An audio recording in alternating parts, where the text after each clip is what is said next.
بہانے بازی.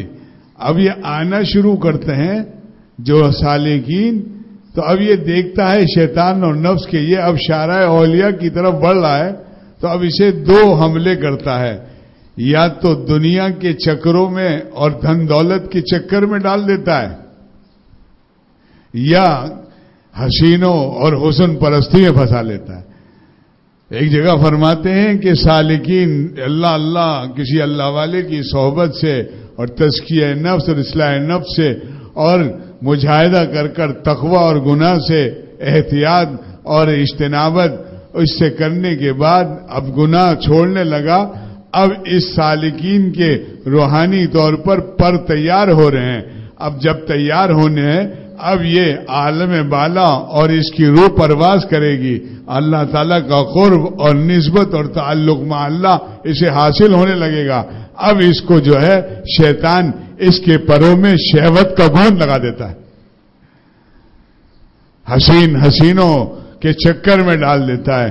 آپ دیکھتے ہیں بہت سارے لوگ چلتے ہیں، لیکن یہ کسی سے تعلق اور مشورہ ہو اور آتا جاتا وقفہ نہ ہو تو انشاءاللہ اللہ تعالیٰ کسی درجے اپنے فضل و کرم سے اسے ہمت اور توفیق ایسی عطا فرما دیتے ہیں کہ یہ 100% گوند لگنے نہیں دیتا. ورنہ یہ گوند لگتا ہے.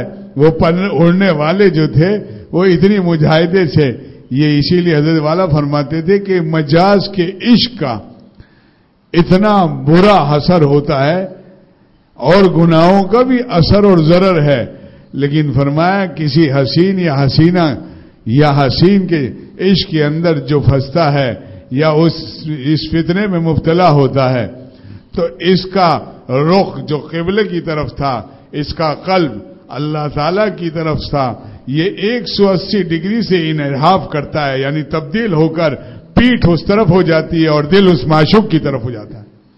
اتنا نقصان پہنچتا ہے. حکیم الامت مجد ملت مولانا شاہ اشرف علی تھانوی صاحب نور اللہ مرقدہ فرماتے ہیں کہ عشق مجاز کا نقصان اتنا زیادہ ہے کہ میں اس کو اپنی تحریر میں اس کا احاطہ نہیں کر سکتا. جتنا چاہو لکھ لو، اس کے ضرر اور نقصان کا احاطہ نہیں ہو سکتا. تو اس دور کے اندر جبکہ اس درجے اوریانی ہے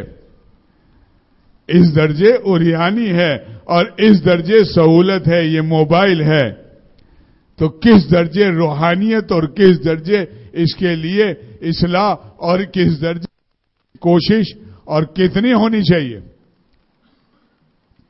ظاہر ہے جو جان لڑائے گا وہی جان چھڑائے گا، اور جان لڑانے کے لیے طاقت چاہیے، روحانی طاقت چاہیے. جیسے حضرت فرماتے تھے کہ مرغی